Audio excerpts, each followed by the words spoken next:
اليوم أنا بالموصل بالدوام عسكري، فموجودة أبراج حراسة داير مداير الفوج، واكو بيت يم البرج الآن بيه. ساعة بالأربعة العصر انفتح الباب مال هذا البيت، فطلعت بنية سبحان الله الخالق. طبعا هي صغيرة بالعمر، عمرها هيك 16-17 سنة، الشفة حمراء، العيون خضر، الشعر سلاسل من ذهب، فضفلت الدماغ حيل. هي مسيحية اسمها رندة. صار تبادل بيني وبينها بالنظرات، أشرت لها صورتها بالموبايل، لا صارت الشغلة عادية. سحبت القلم بديت أكتب، فالموضوع صار عبارة عن تبادل بيني وبينها بالكلام. فقلت يا صغير ايش بيك وياي بايع؟ تقول ليش؟ ترى من انزل احضنك حيل واهرب من الجيش. فتقول لي تعبت نفسك حيل بنظرات العيون، تنزل علي شلون؟ قل لي انت مجنون. قلت لها انجنيت انا صدق من شوفت عيونك، حلوة وصغيرة عمر وخايف يحزونك. قالت لي ارجوك هذا الحدث قشمرت فيه العام، خلص الواجب وروح لفراشك ونام. قلت له شلون انام الليل؟ قال لي انت جاري، اتمنى تجيني بساعة وتطفي ناري. شلون اجيك بساعة وانتم حكومة، واللي يطب عسين يشقق هدومه. فقلت له كل الحكومة تروح فدوى لك يا تاج، القائد وآمر فوج وحراس الابراج. فتقول لي ارجوك كافة عبد خليني بحزاني، باكر يشيل الفوج وبسرعة الثاني. فقلت له خليه يشيل الفوج، بس انا ما انساك، لازم يدور الزمن ونتلاقى انا وياك. تقول دار بيك الزمن مر بينا خل نشوفك، ولو صبت دموع العين سحبت جفوفك.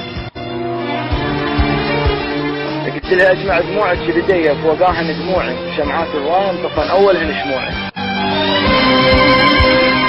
بتقول اخذ دموعك يا غالي واحطها لاقلامي، واكتب رسايل شوق واتذكر ايامي. فقلت لها مو بس حبر على الورق، مو بس حبر على الورق، جمعي يظل منثور، يرحم دول كل مرض ما حاجة للدكتور.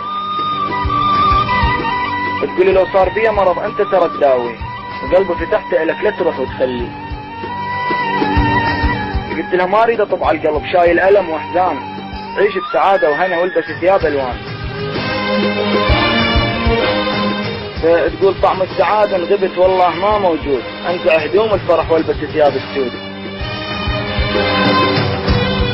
فقلت لها ما بقى ساعة الزمن ونودع مناطقكم، وصدقيني والله القلب يشتاق بس لكم. تقول ما تكفي ساعة الزمن، بيها انا صبر الروح، والجرح من يلك يهيج هواية جروح. قلت لها ما ظل علي وقت رايد صور تذكار، الطف لهيب القلب مشتعل بيه النار. تقول لي ما تفيد هاي الصور، طف القلب وياك، ابقى انا بلي قلب بس دون ما انساك. قلت لها قلبك صغير بعد ما يحمل الحسرات، بس قلبه شاف هموم وضاق المرارات. تقول لي ارجوك ذب القلم يازيك تكتب بيه، يمكن خلص حبر افتح وشوف ايش فيه. قلت له حتى لا خلص حبر بس في دمع وهموم، حتى اكتب لك رقم رمش علي كل يوم. تقول رقمك حفظته يا غالي مو على الورق على الغيب، ابقى ادق واتصل لما افرغ الجيب. فقلت لها ان فرغ جيبي ترى ندز لك هوايه فلوس، ما نريد منك طمع بس الخدود نبوس. تقول كاتم وسال الدمع انطينا عنوانك، ولو هجرونا صدق تلقيني بحضانك. الدار بيك الزمن تلقيني خيمه وبيت، انثر دموع الفرح ووزع الشكليت. بتقول يا غالي فراقك صعب رايق اتوسل بيك، ارجوك اجل السفر خل شوك نشبع بيك. شلون اجل السفر وانا طريق بعيد، امانة الله يا رندة ذكرينا بالعيد. بتقول يا عيد هذا اليمر اقضيه ون ولوم، وعلى فراقك يا علي لبكي واشد الثوب.